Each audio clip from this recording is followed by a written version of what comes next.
Between the Rows is brought to you by Smart Nutrition MAP plus MST. Experience the latest, most efficient fertilizer system for delivering sulfur and phosphate to your crops when they need it. Learn how to boost your soil's performance and maximize ROI with Smart Nutrition MAP plus MST at smartnutritionmst.com. This is Between the Rows. I'm Robert Arnason of the Western Producer, your host for this week's show. On October 26th, Saskatchewan will hold its provincial election, but the result is pretty much guaranteed. That's because the Saskatchewan Party has a 25-point lead in the polls. On today's show, we'll examine the state of politics in Saskatchewan, discuss a ban on moose hunting in Manitoba, and try to predict where canola prices are headed in the coming months. First up, it's a very safe bet that the Saskatchewan Party will be re-elected next week. The CBC News poll tracker says there's a 99% chance that the Sask Party wins the provincial election. Joining us to talk about the dominance of the Sask Party and agricultural issues in the campaign is Karen Briere, a reporter with the Western Producer in Regina. Hey Karen, thanks for coming on Between the Rows. Appreciate that. You're welcome. So, as you know, the Saskatchewan Party has been in power since 2007. It's quite a long time for provincial government, but still they have about, 58% of support in the province, according to recent polls. Can you just sort of share and explain why they still have strong support across the province? Well, I would say that they're very popular in rural areas still because times have been relatively good. As you mentioned, they came to power in 2007, and that was just the start of an economic boom here in the province. And there have been some highs and lows, but from an agricultural point of view, we saw the highest recorded farm income levels ever during this time. And farmers generally feel that the Sask Party understands their industry and will basically let them run their farms without too much interference. They are aware, I think, that more regulations around the environment and climate change are likely coming at a federal level, and they see the Sask Party as their champion in that regard in terms of fighting it. And, an example of that would be our government's taking Ottawa to court against the federal carbon tax. So basically, in terms of the cities, I think their support in those areas come from owner-operator businesses and people who sort of subscribe to the same philosophy. So just to summarize, in rural areas and farmers in farm country, people feel that the Sask Party has their backs, so to speak. Yeah, exactly. The people I've talked to, they, if I say, what has the Sask Party done for you lately? They can't really put their finger on anything specific, but they just have this sense of well-being under them, I guess. Okay. So we're in a pandemic, as everybody knows, and this has not been a normal election campaign in Saskatchewan.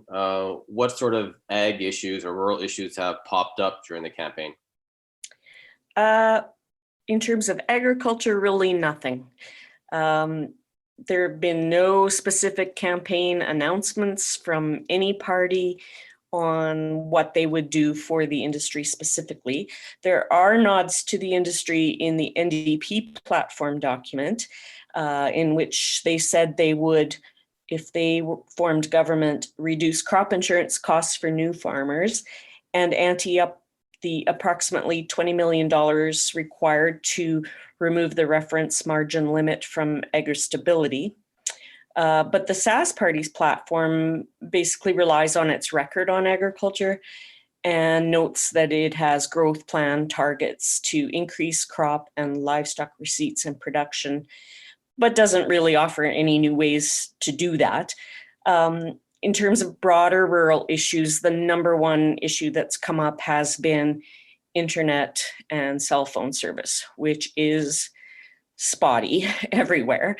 And the pandemic, of course, as we know, has really highlighted the inadequacies of the infrastructure that we have right now when you've got farmers trying to run a business and their children home from school and trying to also use the internet to do their classes and that sort of thing.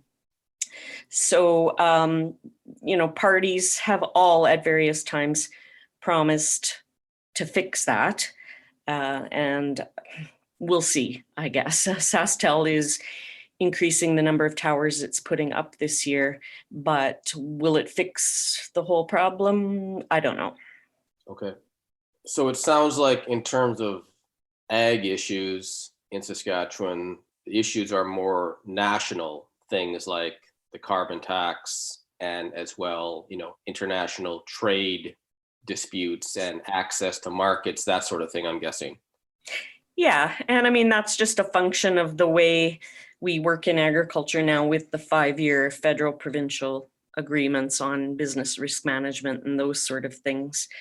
And of course, trade being more so country to country when it comes to negotiating some things.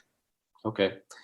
So I used to live in Saskatchewan in the mid 2000s, and in the area I lived in up in Nipawin, there was like some NDP support. And back then, I believe the NDP did, win a few constituencies in rural areas.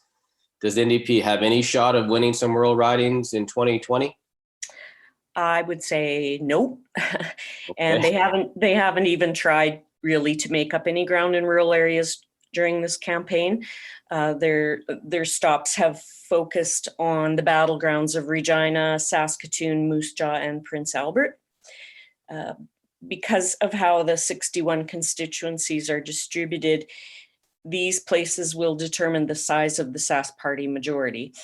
29 seats are considered rural. Okay. And so if you win all the rural, you need 2 in the urban areas to win a majority. Regina has 12 seats, Saskatoon has 14, Moose Jaw and Prince Albert each have 2. Okay. So that's where seats are kind of up for grabs. The NDP have a long time lock on the 2 northern ridings. Okay. So what's it been like trying to cover this election? Because in a normal year, you'd be going to campaign events and traveling around more to meet with people. What's it been like for you trying to cover this campaign? Well, the main difference really is that, yes, there are far fewer in-person events or announcements to cover. I did spend a day on the campaign trail with Agriculture Minister David Merritt while he held 3 physically distant events on farms, in a shop, in a tire shop, just where we could stand around and maintain distance. There was no shaking hands or getting in each other's faces kind of thing. And they were fairly small numbers of people at these. So I thought that worked well, but that was just one day. And one other difference was there was no in-person agriculture debate this time around. Usually a farm organization like APAS organizes a debate with a representative from each party. And this year they opted for a more of a forum format, and it was recorded virtually with questions supplied ahead of time and that kind of thing. So not something to attend, but to watch. Okay. So from the polls I look at, it seems like the Sask Party is pretty much guaranteed to win this election. Is this going to be a complete blowout, or will the other parties, gain maybe a few seats? What's your prediction here? Well, my prediction is a Sask Party majority. They went into the campaign with 46 seats, and the NDP had 13, and 2 were vacant, but they had been held by Sask Party MLAs who entered federal politics. As you noted, the polls have steadily shown that Sask Party support is still strong, and so they could lose 2 or 3 seats in urban ridings, but would still obviously have a strong majority. I think the big question during this election is how well the NDP does. They pretty much have to make some gains, show some progress, that kind of thing, for it and its leader, Ryan Miley, to move forward. I think if they lost any seats, that would be a big deal for the NDP. It's not likely that the Greens, Liberals, PCs, Buffalo Party are going to win. What's the Buffalo Party?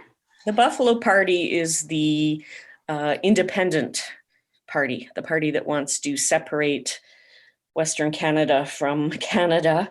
Okay. And they are running candidates provincially in this election. Off the top of my head, I can't remember exactly how many, but not in every riding. And I guess there is some possibility of taking away some Sask Party vote in those ridings, but it won't be enough to harm their chances. Okay. Thanks, Karen. I've been speaking with Karen Briere, a reporter with the Western Producer in Regina. Thanks for coming on the show, Karen. I appreciate it. You're welcome. Next up, Manitoba's government is in a battle with Métis leaders over moose. Earlier this month, Blaine Peterson, the Minister of Agriculture and Resource Development, said the moose population is still too low. So he extended a ban on moose hunting in the province. Here to talk about the ban and the reaction of Métis groups is Geraldine Witchers, a reporter with the Manitoba Co-operator. Hi, Geraldine. Thanks for coming on Between the Rows. Hi, Robert. So, as you know, earlier this month, Manitoba extended a ban on moose hunting in parts of the province. Can you just tell us where moose hunting is banned and why? Yeah, so back in 2011, Manitoba banned moose hunting in certain areas because the population had dropped to concerning levels, and this encompasses several game hunting areas or GHAs. But some of the key ones are the Duck Mountain and Porcupine Mountain areas, as well as the Nopaming area and the Turtle Mountain and North Interlake areas. So, do you know what is the principal reason for the ban? Just to maintain moose populations, or what is the issue here? Yeah, to allow the population to recover. Okay, so the issue is that populations have gotten too low, therefore we can't have moose hunting. And, I believe this ban started in 2011. So this is nothing new. This has been going on for a while in Manitoba. Right. Yeah. 9 years now. Okay. So some folks, including the Manitoba Métis Federation, are not very happy with this decision. What are they saying about this? So as I understand, what this comes down to is the Métis people's constitutional right to traditional moose hunting. In 2011, the Manitoba Métis Federation, the MMF, agreed to the ban on moose hunting in this area, despite their rights to hunt. But this September, the Manitoba Métis Federation said that the province had told them that a limited harvest of 2% or 60 bull moose in the conservation areas would not hurt the moose population. And essentially they felt that they were given the go-ahead for a small hunt this year. And they announced that to the Métis citizens and basically put out a call for hunting parties of, I believe, at least 4 people to apply for these tags. They had 26 tags, I believe, in total. And then shortly thereafter, they get this announcement from the province that actually, no, they can't hunt. The ban is still on for everyone. And so kind of, I guess, in their perception, a very sharp about face from the province. And they say that the province didn't consult with them adequately or didn't put an accommodation in place so that they could still hunt as is their right. So in a news release, the Manitoba Métis Federation president, David Chartrand, said that it's time for the hunt to continue in a collective and responsible and controlled manner, is what he said. And quote, the rights of the Indigenous peoples to hunt for cultural and food purposes take constitutional priority over the rights of those who hunt for sport, end quote. Okay. So on October 14th, the moose tag draw went forward through a live stream. They gave away bull moose tags to parties of Métis hunters. And in that live stream, the Manitoba Métis Federation's Minister of Housing and Property Management, Will Gooden, told Métis citizens, quote, "You are not breaking the law. In fact, it is the province, it is the premier, and it is the minister who will be breaking the law if they charge you," end quote. The Manitoba Métis Federation has said it will protect hunters if they're charged for moose hunting, and has called it an issue of rights and self-governance. So the crux of this issue is the question of Métis First Nations' right to hunt, and then the province's side of the other side of the story is, well, we have a responsibility to conserve wildlife populations, including moose. That's the basic the fault line here. I think that is the stances that both sides would take, yes. Okay, so as you know, there was a press conference with Manitoba's Minister of Agriculture and Resource Development, Blaine Peterson, and he made it very clear that the province, needs one policy regarding moose and wildlife conservation. What did you take away from the tone and what Minister Peterson had to say in that press conference? Well, his talking points were pretty clear, that this was about the moose and not about the rights of Métis or First Nation hunters in Manitoba. And he said, if we don't protect the moose, then there will be no moose for anyone, not for Indigenous hunters, sightseers, etc. And he kind of kept on repeating that point. And he didn't address why the change in messaging, or if there was a change in messaging, as the Manitoba Métis Federation has said.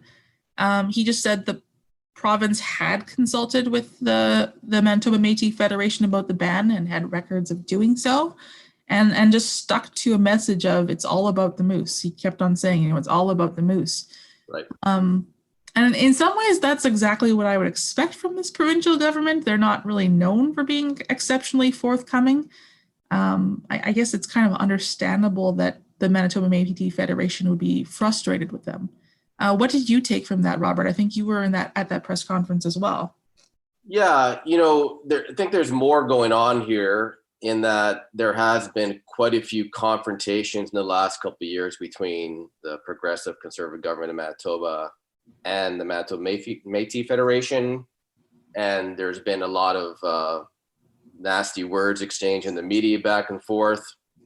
And so there is a bit more of a context here. Obviously, these two groups, the Manitoba Métis Federation and the progressive conservative government, don't have a great relationship. So obviously, having successful consultations on something like a moose hunt, is more challenging when you don't have a good relation to begin with. So, yeah. But obviously there's other groups here that also have opinions about this, such as the Manitoba Wildlife Federation. What are they saying about the possibility of a Métis moose hunt this fall? Well, they're definitely not pleased that the Manitoba Métis Federation issued tags to some of their citizen hunters. They said in a statement that the Métis Federation has no legal authority to do this.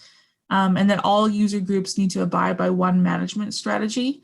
And they also definitely took exception to being called recreational hunters. In the same statement, they said, quote, "We're all in the same boat. We hunt to fill our freezers and support our families," end quote. And they made it clear that if the hunt goes ahead, they're going to advocate to the province for prosecution against those hunters. Okay.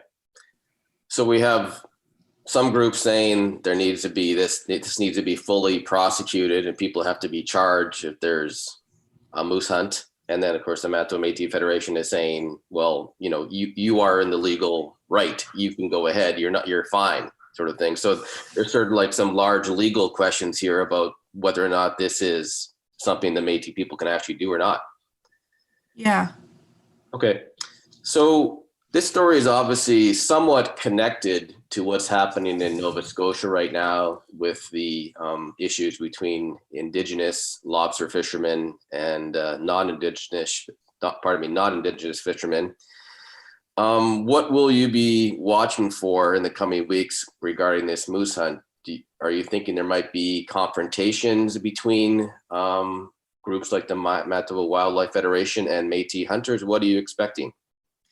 Well, I'm definitely concerned about that. Like you said, I have been watching what's been going on with the lobster, the Mi'kmaq lobster fishermen on the East Coast, and the ugly confrontations that have been going on there.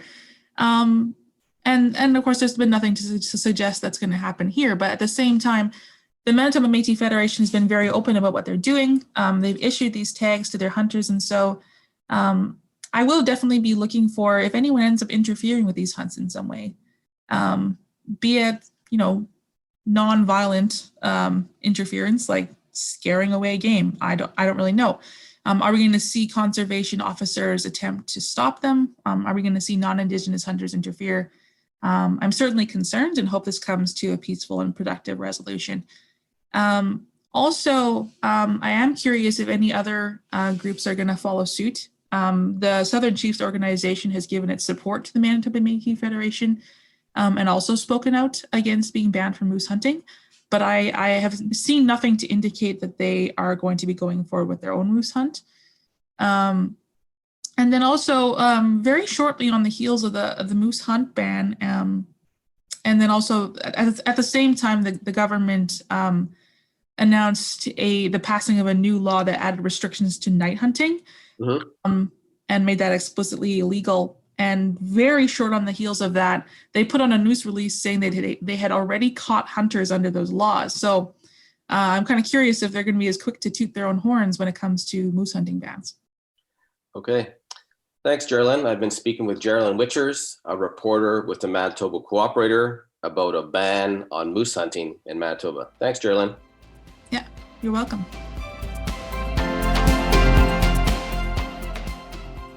This is Robert Arnason, your host this week for Between the Rows. For our next item, we're taking a closer look at fall fertilizer management in a special feature sponsored by Nutrien. Here is Grain News editor Carrie Belanger and Nutrien agronomist Christy Preston. Hello, everyone. I'm Carrie Belanger, editor of Grain News, and I'm here with Christy Preston, who has a PhD in soil fertility and is a senior agronomist with Nutrien. Today, we're taking a closer look at the relationship between organic matter, soil types, the availability of sulfur to your crops, and how much sulfur you need to apply and when. Welcome, Christy. Thanks so much for being here today. Good morning, Carrie. Thanks for having me. Christy, would you explain the relationships between organic matter and plant available sulfur? So what farmers need to know is the majority of sulfur that's in the soil is present as organic matter. But that organic matter has to be broken down before those nutrients are plant available. So organic sulfur has to be converted to sulfate before it's plant available. But a lot of times a farmer might not necessarily see sulfur deficiencies in his field because he has high organic matter. So say above 3% organic matter, a lot of times we don't see sulfur deficiency. So are there soil test methods for determining sulfur availability? Some states here in the US do have recommendations of sulfur application rates based on soil tests. But for the most part, they're not highly recommended because sulfate sulfur is mobile within the soil profile. Now, Kansas in particular requires, say, a profile or a 0 to 24 inch sample. And I think it's around 6 parts per million is the cutoff point to where you need applications. But again, since sulfur is so mobile within the soil profile, it's hard to pinpoint how much sulfur is actually needed using a soil test method. So what should farmers focus on instead? We recommend that farmers focus on uptake rates and removal rates within the harvested portion of the plant. Could you explain these terms for us? Yeah, so they're completely different. The amount of uptake that a plant needs to maximize yield or to reach a certain yield level is a lot higher than what's being removed in the plant portions that are being harvested. So grain or tissue in some crops. So the difference between the two is the nutrients that are going to be recycled into the soil. So you've got the total amount taken up, then you've got the amount removed, and then you will have some portion of the nutrients that were taken up that will be recycled. However, we need to focus on those nutrients that are leaving the field, that are removed in, say, grain or tissue harvest. So both the uptake values and the removal coefficients are used to calculate something that we call the harvest index. Now, this gives a farmer an idea of the portion of uptake that is being removed. So say for a corn crop that is producing 230 bushels per acre, will take up around 23 pounds of sulfur, but will remove about 13 pounds. And so the calculated harvest index is about 57%. And what that tells a farmer is that 50% of the sulfur that is taken up within the plant is going to be removed at harvest time. And that should give the farmer an idea of how much needs to be applied, because we at least want to apply what is being removed from the soil. What about, how does the crop's need for sulfur vary during the growing season? Because that will also have an effect, will it not? It will. Some research has shown that 50% of the sulfur taken up occurs after the plant enters reproductive phases. So say a canola field that has just reached flowering might begin to show some sulfur deficiencies because it's increasing the amount that it's taken up. And if there's not enough sulfur applied, then that plant is going to show those deficiency symptoms. But again, if the organic matter is high enough, those soil temperatures are going to be high enough that that organic matter will be breaking down some and supplying sulfur. But a lot of times farmers need to apply supplemental sulfur using fertilizers. I see. So how can farmers manage this timing of the sulfur needs of the crop? The best thing a farmer can do is to ensure that there is some sulfur available early in the growing season, but then also make sure that there is some sulfur available later in the growing season whenever the crop's taking it up the most. Now, Nutrien has a new product, Smart Nutrition MAP plus MST, where the sulfur is present as an elemental form, so the oxidation process to make sulfur plant available will take a little bit of time. So the fertilizer acts as a slow release sulfur source. So we suggest that farmers maybe apply something like ammonium sulfate to ensure early season availability, and then have that prolonged availability with the elemental sulfur in MAP plus MST. Thanks, Christy. That really makes sense. Now, what if farmers or agronomists want more information? Where can they find it? More information can be found at smartnutritionmst.com. Thanks so much, audience, for listening to this special feature sponsored by Smart Nutrition MAP plus MST from Nutrien. And thank you so much, Christy, for being here with us today. Thank you, Carrie. On October 19th, canola futures were creeping close to $540 per ton. That's the highest price since June of 2018. But this isn't really news, as canola has been climbing for the last 5 months. Join us to chat about canola prices and other news from the commodity markets is Phil Franz-Workington, a reporter with Glacier Markets Farm. Hey, Phil, thanks for coming on Between the Rows. Thanks for having me. So I just checked the canola futures prices, 15 minutes ago. And what I saw was that the January contract is now at around $539 per ton. So can you talk about what's going on here? I mean, prices are higher than they've been in, 2 years and about whatever 4 or 5 months. Why is canola so strong right now? Yeah, it's touching right at the highs of 2 years. And if you look at like a longer term chart, aside from a brief blip a couple of years ago, we're almost nearing. We could easily break out to 7-year highs if this keeps up. A lot of it has to do with just tracking the outside markets. Beans, like soybeans, have been strong as well. Malaysian palm oil has been seeing some strength, so that sort of rising tide sentiment has helped underpin canola. And a lot of it is speculative fund money has kind of been pouring into a lot of the agricultural commodities right now, and that is supporting the canola futures as well. So yeah, it's right near some multi-year highs, and after a couple of weeks of almost sort of consolidating in a narrow range, that's helped take out some of the overbought sentiment in the market. So there's it will take outside influences to keep the trend pointing higher, but for now the trend is pointing higher. Although that 540 you mentioned, 541 is kind of the top right now. So if it breaks above that, then all bets are off where we could go from there. So you just mentioned some of the funds pouring money into commodities. I mean, is that because they're just looking for some place to move their money into, or what's your sense of what's driving that? Yeah, part of it is that they move around from different commodities, and the ag futures are in the middle of a bull market right now, so that's where they see the safe bet, at least. And then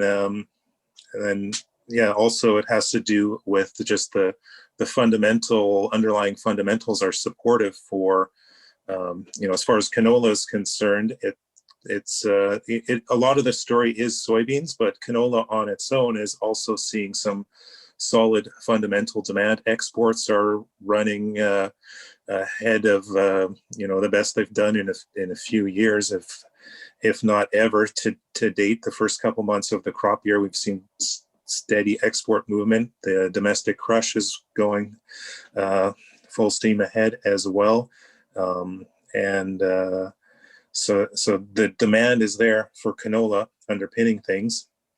But yeah, a lot of it has to do with beans as well. And so for soybeans, the issue is South America, and they've had Brazil has had a drier season this year. Right now is when they plant their soybean crop, and it's been too dry for germination, and that's slowed seedings. They are, the last I checked, they are expected to get some rain, or might be seeing some rain already, and that might take some of that support out of the market. But the question is, too little, too late, or what? So the eyes are on South American weather.